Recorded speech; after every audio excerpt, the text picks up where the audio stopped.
Welcome to the deep dive. Today, we're looking at something pretty specific but uh, surprisingly relevant. How temple musicians were organized way back in ancient Israel. That's right. We're drawing mainly from the book of First Chronicles, chapter 25, which gives this really detailed picture. Yeah, it's quite the list. We got the text itself, plus some thoughts on what it all means, our goal.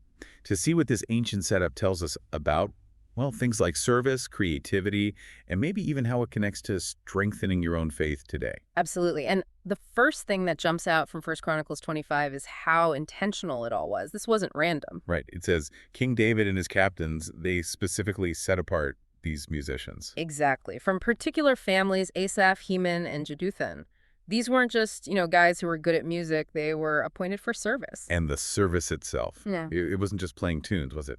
The text uses this striking phrase. It does. It says they were prophesying with harps, with psalteries, and with cymbals.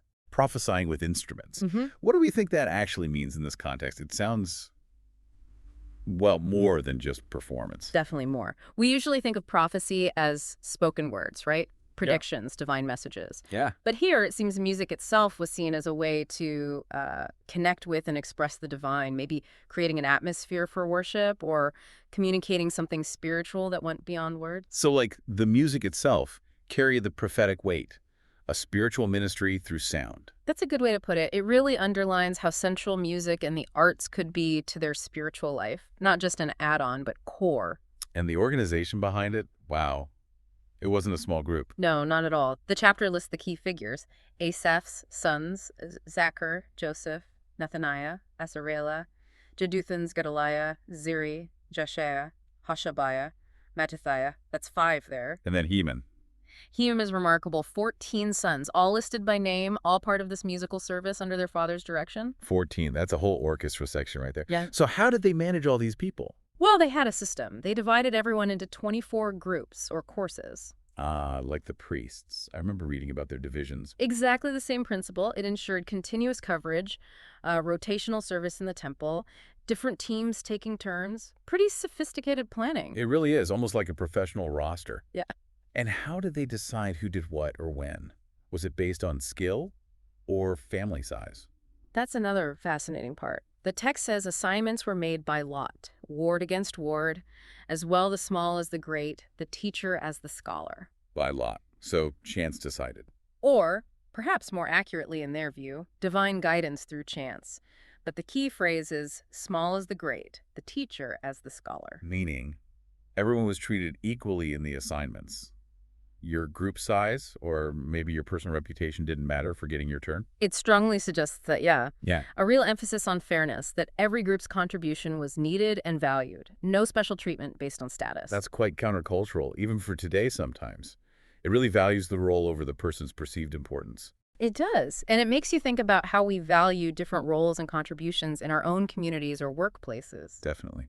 And the purpose of all this music, was it just for, the atmosphere? The text is clear on that too, especially regarding Jeduthun's sons. Their role was to give thanks and to praise the Lord. So, worship, directed towards God, gratitude and praise. Fundamentally, it was part of the service of the house of God, not entertainment for the people primarily, but an offering to God. And were they expected to be good at it?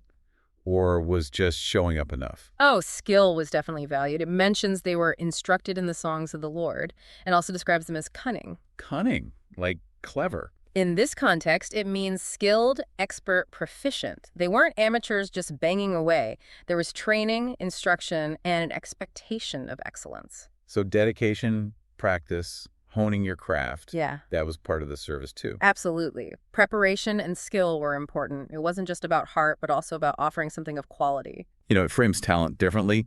Heman is called the king's seer in the words of God.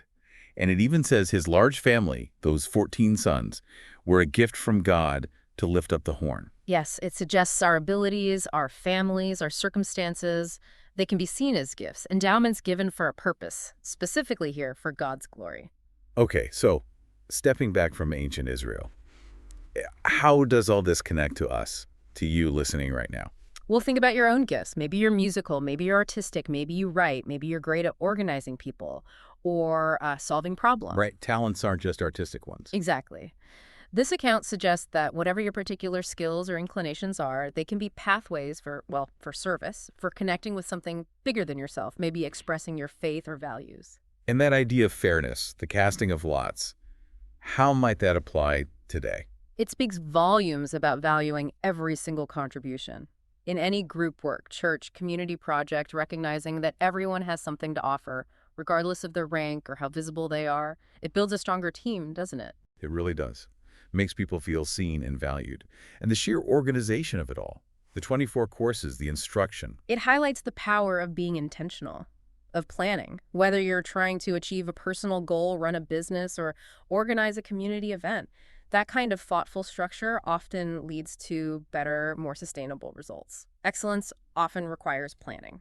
So it's an encouragement, really, to identify what you're good at, what you care about. Yes, identify those things, maybe develop them, and then think about how you can intentionally use them. Use them to bless others, to contribute, perhaps to honor God if that's part of your life.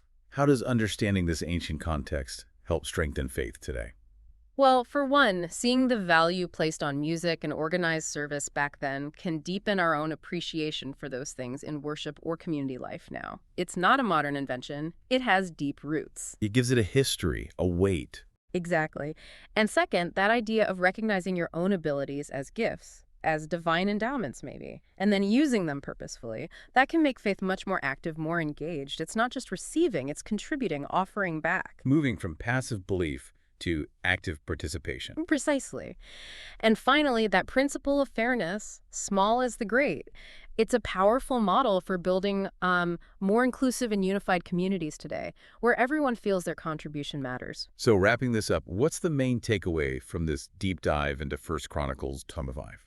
I think it's that this isn't just some dusty historical record. It reveals these, timeless principles, the power of creativity in expressing faith, the importance of intentional, organized service, and the fundamental value of every single person's contribution. Principles that are just as relevant for you today, for your own journey, as they were back then. Absolutely. They offer real insights for strengthening faith and community life. So here's a final thought to maybe chew on.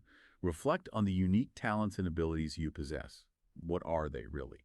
And then, inspired perhaps by these dedicated musicians from millennia ago, how could you choose to intentionally dedicate those gifts to a purpose beyond just yourself?